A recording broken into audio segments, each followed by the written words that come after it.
¿Cómo están? Bienvenidos a Última Mirada. Vamos a hablar hoy día de un tema que yo reconozco que es recurrente a veces. Y alguna gente me ha dicho a veces en la calle, me ha dicho: Fernando, ¿por qué habla tanto usted de la ancianidad, de las personas que mayores? Si también habemos personas menores, ¿no? Si también habla harto de las personas menores, solo que la proporcionalidad de atención a un tema respecto de la edad es, pero mayormente en la gente que es adulta o la gente que es joven, que tiene futuro. Bueno, vamos a conversar con Paula Fortes. Ella es directora del área de envejecimiento, así se llama, envejecimiento y cuidado de Flaxo Chile. Muchas gracias, Paula, por estar con nosotros. Yo estaba diciendo que, la verdad, de repente me dice: ¿por qué hablas tanto de la tercera edad y de la situación acá allá? Digo, bueno, pues yo creo que cuando un país como Chile pasó en una materia de 20, 25 años a ser entre los 2 primeros o 3 primeros de América Latina en envejecimiento, y tienes situaciones que las conocen probablemente muchos de ustedes por los parientes, por la gente cercana, y tienes una noción de que uno está envejeciendo, el país envejece, pero no tiene la noción de a ver cómo se trata aquello. Bueno, sí, claro, cómo se hace eso, porque tiene que haber una institución que se encargue. Y sin embargo, nosotros vivimos con nuestros padres, y yo ya soy abuelo, por lo tanto, también. ellos viven con nosotros, llamémoslo así. Y desde ese punto de vista, Paula, mi primera pregunta es, a ver, ¿cómo caracterizarías tú la situación del adulto mayor, longevo, en Chile? Bueno, yo partiría por decir que hay 3 cambios radicales en el planeta que van a cambiar la forma de vida. Uno es el tecnológico, otro es el medioambiental y el tercero es el cambio demográfico. Esto implica de que sociedades que eran tradicionalmente jóvenes van a ser sociedades envejecidas.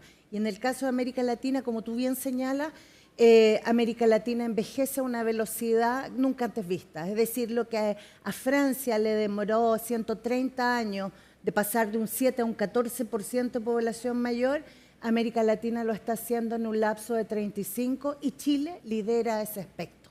En ese contexto de envejecimiento poblacional, en ese contexto de nueva longevidad, porque además hoy día la gente llega a los 60, a los 70, a los 80 y a los 90 de manera muy diferente de cómo lo hacían nuestros abuelos. Una nueva longevidad que tiene nuevos desafíos, y no solo en términos de cuidado, porque el 70% de los mayores de 60 años son totalmente autovalentes, sino en términos de oportunidades, de desarrollo, de participación, de acción, de injerencia social. Estamos bien al debe. Ahora, hay un punto ahí en lo que tú dijiste que a mí me llama siempre la atención. ¿Cómo se produce y por qué la mayor longevidad en un país versus otro? Uno podría entender, por ejemplo, te voy a poner un ejemplo. Uno podría decir, mira, en los años 70, a finales de los 60, los 70, se inventa la píldora anticonceptiva. Se reduce la natalidad. Se reduce la natalidad, por lo tanto hay un montón de gente que podría haber nacido pero no nace. Claro.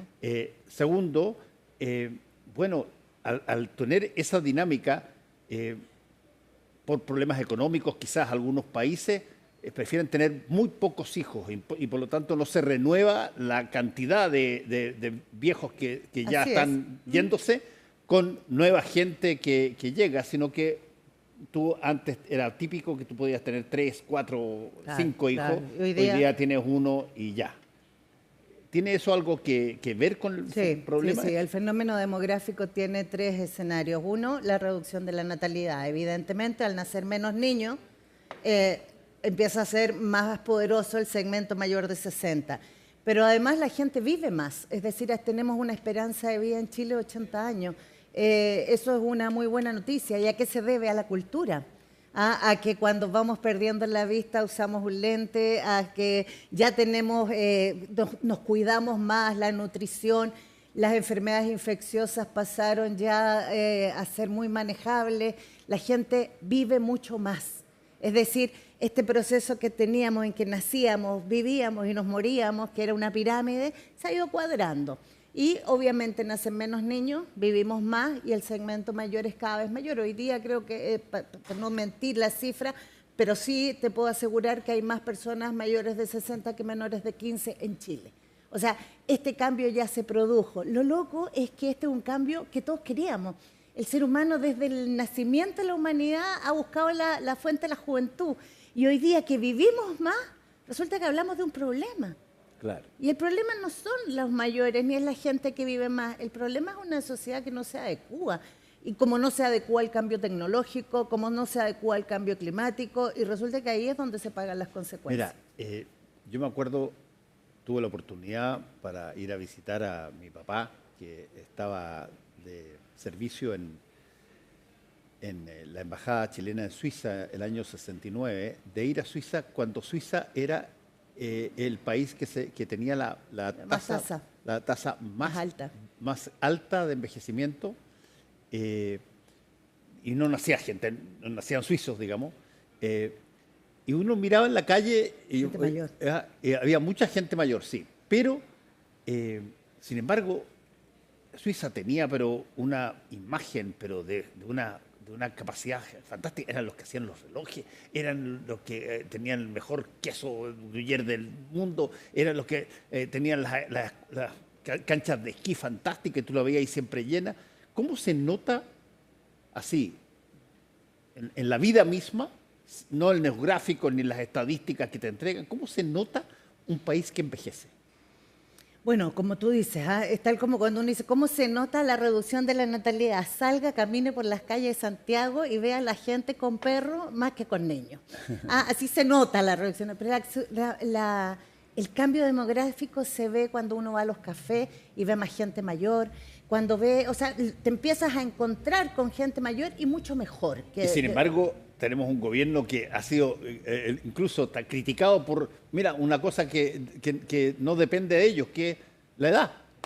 Claro. Bueno, eso es el edadismo. Claro. Que es un tipo de discriminación que es mucho más sutil que el racismo o que el nacionalismo. No, el edadismo es muy complejo porque es una discriminación que ocurre sobre nosotros mismos. Y que en el caso de los mayores es muy compleja porque parte de... Tú ya no tienes edad para hacer esto, tú no tienes edad para ponerte esta ropa, tú no tienes edad para ir a este lugar. Entonces lo que vamos haciendo es ir reduciendo nuestro espacio y cuando llegamos a ser personas mayores resulta que tenemos pocos espacios para desempeñar rol.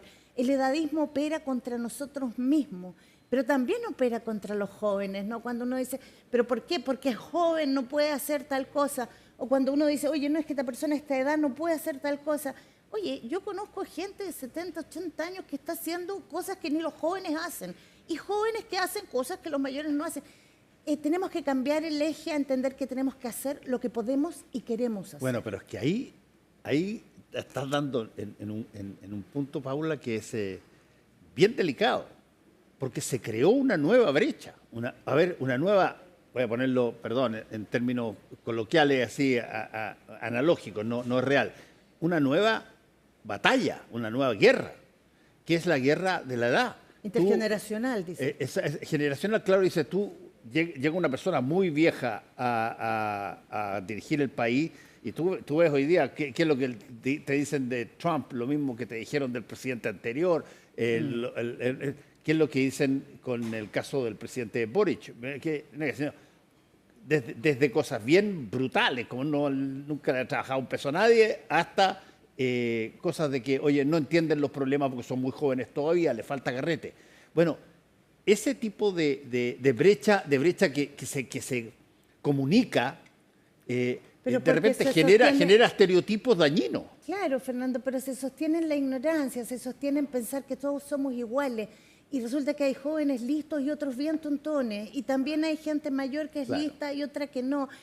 A mí me pasa que cuando miro el desarrollo de políticas, los países que han avanzado en torno a esto hablan de lo intergeneracional.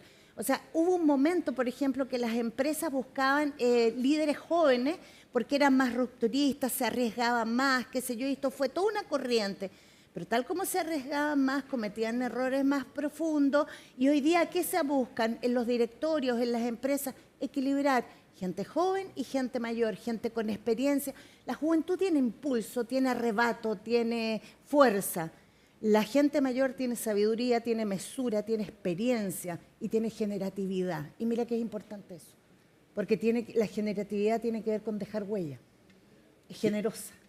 De generosa. Bueno, tú mencionaste ahí la cantidad de cosas que tiene la gente, la experiencia, la sabiduría. Bueno, una cosa es sabiduría y conocimiento derivado desde los colegios y tu práctica, y otra cosa es la sabiduría de la información. Y conocimiento solamente por el hecho que has vivido más tiempo, que no necesariamente uno podría catalogarlo de sabiduría.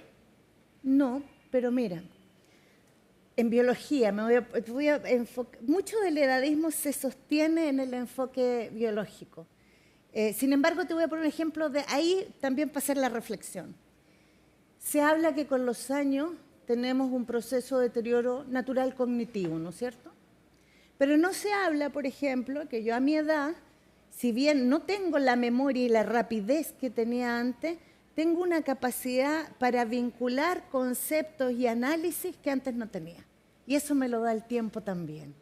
Es decir, esto tiene mucho de ganancia y pérdida, porque la vida tiene mucho de ganancia y pérdida. Entonces, claro, uno dice, los mayores no son tan sabios porque no manejan internet, no manejan las aplicaciones. Bueno, ahí hay una brecha, no las manejan porque uno le tiene temor a las cosas, pero cuando ya empiezan a participar, se van disparados por el tema. Pero el punto es qué tipo de sabiduría estamos buscando, porque hoy día la información te la da ChatGPT.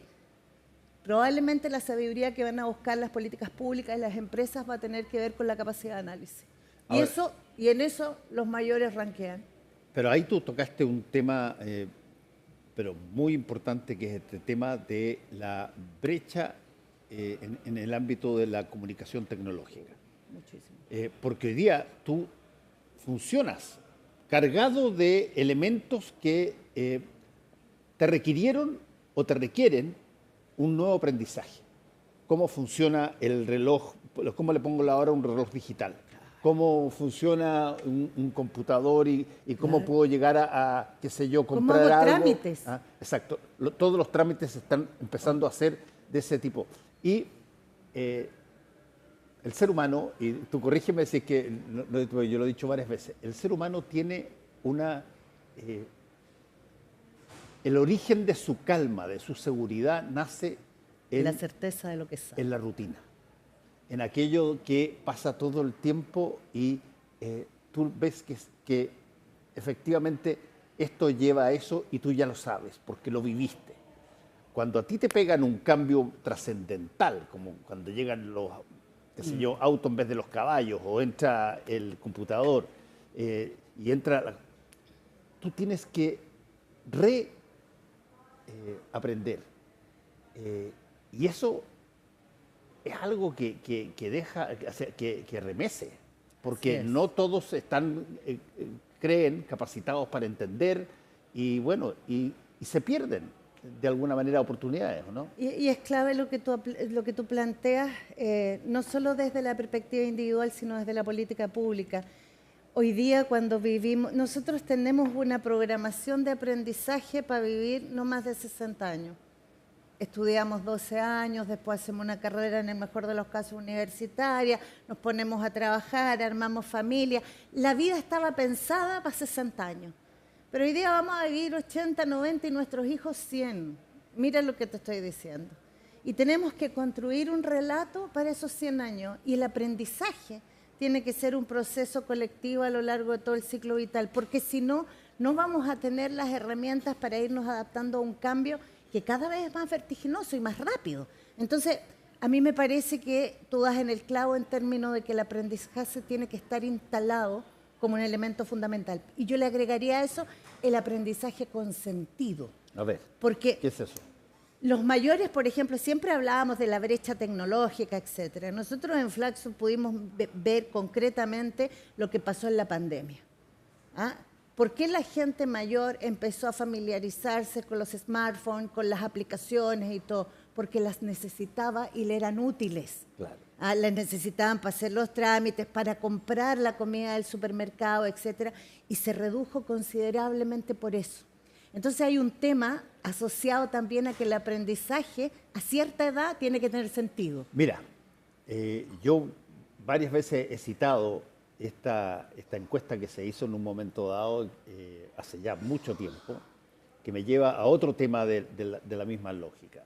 Se hizo una encuesta a cuántas personas, después de que había empezado el sistema de las aplicaciones de bancos para que tú hagas todas las cosas bancarias con computador, etcétera, se hizo una encuesta de a ver cuánta gente usaba estas aplicaciones de banco. ¿Ya? Y se dieron cuenta que la gente mayor